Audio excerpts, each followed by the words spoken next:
साथियों, आप देख रहे हैं बीएमटीवी यूट्यूब चैनल। मैं सतवन सिंह राणा। सभी साथियों को फुले अम्बेडकर प्यार, जय भीम, जय जोहार, जय संविधान। साथियों, अभी तक आप लोगों ने मेरे चैनल को सब्सक्राइब नहीं किया तो सब्सक्राइब करें, बेल आइकन को प्रेस करें, वीडियो नीचे कमेंट जरूर करें। साथियों, इस वीडियो के माध्यम से बात करेंगे कि जिस तरह से गुजरात में समुद्र के नीचे द्वारिकापुरी के बारे में बताया जाता है।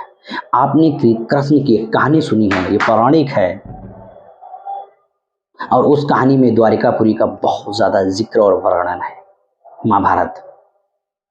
महाभारत कौरव और पांडवों के बीच का संघर्ष एक पारिवारिक कलेश के तौर पे दिखाया गया कि 5 जुआरी जो 5 भाई थे, एक स्त्री थी द्रौपदी को अपने परिवार के भाइयों के सामने जुआ में हार जाते हैं। वहीं से पूरा कलेश शुरू हो जाता है महाभारत का।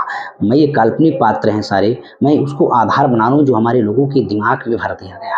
टीवी पर दिखाया जाता है, इमोशनल घटनाएं दिखाई जाती, उन इमोशनल के माध्यम से हमारे लोगों के दिमाग में वही चित्रण चलता रहता है। और द्वारिका के बारे में बहुत सारे एविडेंस बताए जाते हैं कि मोदी जी दर्शन करने के लिए गए, द्वारिका आज भी है। ये बहुत सारे लोगों के अलग अलग आर्गुमेंट भारत में होते हैं। भारत में जो मीडिया दिखाती है वही सच्चाई मान ली जाती है। जो यहाँ पे धर्म के नाम पर प्रचार कर दिया जाता है, हमारे लोग वही सच्चाई मान लेते हैं कि भारतीय उसका क्रॉस एग्जामिनेशन करने का काम, क्योंकि आज वैज्ञानिक युग है, सोशल मीडिया का युग है और सोशल मीडिया के माध्यम से बहुत सारी चीजें जो छुपाई गई हजारों सालों से, दबाई गई, उनको आज निकालने का काम कर रहा है।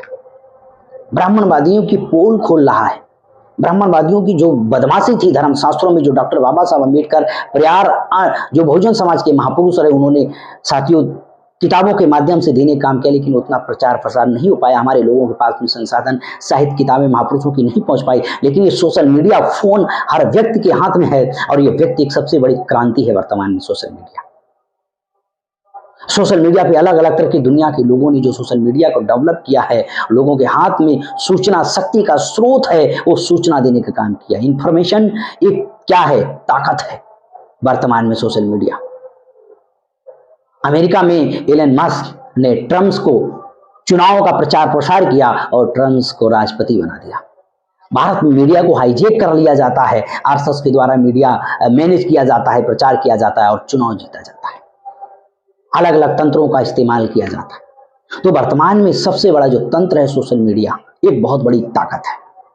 ये बहुत सारे ब्राह्मणवादियों की जो प्रोपोगंडा है, जो पाखंड अंधविश्वास फैलाया गया, धर्म के नाम पर भ्रमजाल फैलाया गया और हिंदू सनातन और वर्ण व्यवस्था का ये लोग किस तरह से प्रचार प्रसार करते हैं, गुमराह करते हैं, वो सारी चीजें निकल कर बाबा साहब अम्बेडकर का बहुत सारा साहित्य है इन ब्राह्मणवादियों के अगेंस्ट में। बाबा साहब अम्बेडकर की लड़ाई ब्राह्मणवाद के अगेंस्ट में थी, एक संघर्ष था, क्रांति थी। जैसे बुद्धा की लड़ाई उस समय के पीरियड के समय, बुद्धा के समय जो ब्राह्मणवादियों का जो पाखंड विश्वास वर्ण व्यवस्था थी उसके अगेंस्ट में था, वली हिंसा के विरोध में था। इस तरह बाबा साहब अम्बेडकर का जाति व्यवस्था, छुआछूत और अधिकार वंचित समाज के समर्थन में था, ब्राह्मणवादी व्यवस्था के अगेंस्ट में था। उसका लिटरेचर डॉक्टर बाबा साहब अम्बेडकर ने लिखा, बहुत सारी उनकी किताबें हैं मार्केट में।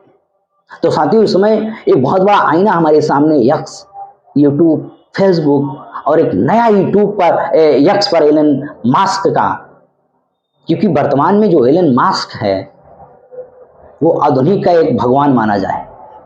वो जहां जाना, जो चाहता आविष्कार करता, हर क्षेत्र में उसको चंद्रमा में भेजना है तो उसके पास इतना जबरदस्त टेक्नोलॉजी है कि हमारे लोग सोच भी नहीं सकते। हमारे लोग तो गाय गोबर में ही भगवान ढूंढ रहे हैं, हमारे लोग तो आपस में ही धर्म के नाम पे लड़ रहे हैं आज भी।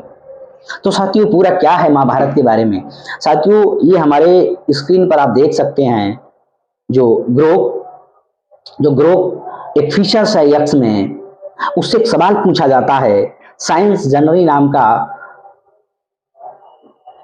का चैनल है ये ट्विटर पर, इन्होंने पूछा कि महाभारत की गुजरात समुद्र में मिले अवशेष, समुद्र में जो मिले अवशेष जिसे द्वारिका प्रचारित किया जा रहा है, जो प्रचारित किया जा रहा है बेसिकली क्या है, यू ग्रोक से पूछा गया। हिंदी में बताएं। आगे इसका जवाब आता है, बहुत इंटरेस्टेड जवाब है। साथियों ये हमारे स्क्रीन पर आप देख सकते हैं जवाब क्या है कि गुजरात के समुद्र में मिले अवशेष, जो गुजरात के समुद्र के नीचे मिले अवशेष, ये ग्रुप जवाब दे रहा है। हम इसको एविडेंस नहीं मान रहे हैं, ये सबूत नहीं है, लेकिन सोशल मीडिया पे बहुत ज्यादा प्रचार हो रहा है, ये जवाब दे रहा है, जिसके द्वारा कहा जाता है संभवतः 1500 ईसा पूर्व के एक प्राचीन बंदरगाह के हैं। जैसे ये बंदरगाह के हैं और जैसे राम का पुल बताया जा रहा है उसके बारे में, वो प्राकृतिक नेचुरल है, वो मानव निर्मित नहीं है, उसको भी क्लियर हो चुका है। बंदरगाह शोध से पता चलता है कि ये हड़प्पा काल के बाद के समय के हो सकते हैं। शोध कर रहा है, जो इन्वेस्टिगेशन, जो शोध किया जा रहा है, रिसर्च हो रहा है, जहां समुद्री व्यापार होता था उस समय, उस काल में समुद्रकों के द्वारा इतना टेक्नोलॉजी, इतना वाहन और सिस्टम ये सब नहीं था। समुद्र ही सबसे बड़ा व्यापार का माध्यम था उस समय। हालांकि उन्हें भगवान कृष्ण की पौराणिक द्वारिका साबित करने के लिए सबूत चाहिए, सबूत नहीं है।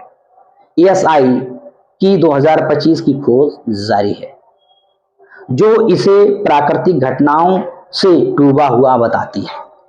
जो ये खोज जारी है 2025 की, ये बताती है कि ये साथियों प्राकृतिक घटनाएं, नेचुरल घटनाएं हुई, उससे डूबी हुई बताई जा रही है, क्योंकि समुद्र का जल स्तर धीरे धीरे बढ़ रहा है, इसलिए ये बंदरगाह हो सकता है डूब गया। उसको द्वारिका बता दिया गया गुजरात में कि डूब गई। कुरुक्षेत्र महाभारत युद्ध होता है, 18 छोड़ी सेना लड़ाई जाती है, 18 छोड़ी सेना वहां पे खड़ी कर दिया जाए तो वहां जगह नहीं बचेगी कुरुक्षेत्र। तो बहुत सारे अलग अलग द्वारिका, महाभारत, रामायण और ऐसा सारी श्री कृष्ण की कहानियां आप देखो कि किस तरह से श्री कृष्ण की कहानियां हैं, ये कैसे कहानियों का निर्माण किया गया, ये सिस्टम क्या है। और आज इतना तेज साइंस है साथियों, ये धर्म को बचाने के लिए साइंस का इस्तेमाल किया जाता है बाबा बवालियों के द्वारा। लोगों को, गांव देहात के लोग, जो नासमझ लोग हैं, जो अशिक्षित लोग हैं, बड़े भी शिक्षित हैं लेकिन धर्म के नाम पे बेवकूफ बनते हैं, उनके सामने चमत्कार किए जाते हैं साइंस केमिकल का इस्तेमाल करके। बहुत सारे वीडियो सोशल मीडिया पे आते रहते हैं, उसका लोग क्रॉस एग्जामिनेशन भी करते हैं, लेकिन हमारे लोगों के दिमाग में वही साइंस, वही चीजें भर जाती है। ये लोग कहते हैं हमारे शास्त्रों में पहले से भी ज्ञान है, तो तुम अब क्या करते हैं, पहले से बना लेते सारे हवाई जहाज, जो आज विज्ञान कर रहा है। हमारे आसपास कंट्री चाइना इतना डेवलप है साइंस को लेकर, अभी उसने रिसर्च किया कि 5 मिनट में इलेक्ट्रॉनिक जो कार है वो चार्ज हो जाएगी और 400 प्लस किलोमीटर चलेगी। और हमारे यहाँ तो आज भी कलेश वही हो रहा है, धार्मिक कलेश, आज भी हमारे कलेश मंत्र फूके जा रहे हैं। हर धर्म में अलग अलग कलेश चल रहा है, हर धर्म चिपटा हुआ है, सारे लोग ऊपर जाने के चक्कर में हैं, कोई अप्सराओं से मिलेगा तो कोई किसी से मिलने वाला है, इसी के गांजे में पड़े हुए हमारे लोग। ये साथियों जो द्वारिका है, ये एलन मस्क का जो यक्ष है, ग्रुप जो इनका एक फीचर्स है, ये इंसान है, कौन बैठा नहीं बता सकते, ये सिस्टम है AI। ये साथियों इसने सिद्ध कर दिया कि ये द्वारिका मानव निर्मित नहीं है, ये प्राकृतिक घटनाएं हैं की वजह से ये बंदरगाह डूबा हुआ है। उन्हें बता दिया है 1500 ईसा पूर्व का मामला है। तो साथियों आप लोग सोचो, तर्क करो, विचार करो, जिज्ञासा डेवलप करो, जानने का प्रयास करो अपने अंदर। बहुत सारे इंफॉर्मेशन सोशल मीडिया और फोन के माध्यम से आप कलेक्ट कर सकते हो, बहुत सारी चीजें आप लिटरेचर पढ़ सकते हो, आप स्वयं उसका प्रैक्टिकल कर सकते हो। इस अंधभक्ति, पाखंड, विश्वास को छोड़ने का काम करो। जो वर्तमान में बहुत सारी चीजें तर्कपूर्ण है उनको अध्ययन करने का काम करो। लोगों के द्वारा बेवकूफ जो धर्म के नाम पे बनाया जा रहा है, उस बेवकूफी को छोड़ने का काम करो। ये धर्म क्या मानव के लिए आने वाले कल्याणकारी है, क्या हितकारी है, तभी मानो, नहीं तो ऐसी बातों को, बेफजूल बातों को छोड़ने का काम करो। साथियों आपको वीडियो कैसा लगा कमेंट करें, ओपिनियन शेयर करें। देखते नहीं PM की यूट्यूब चैनल। इस वीडियो में आज तक इतना है।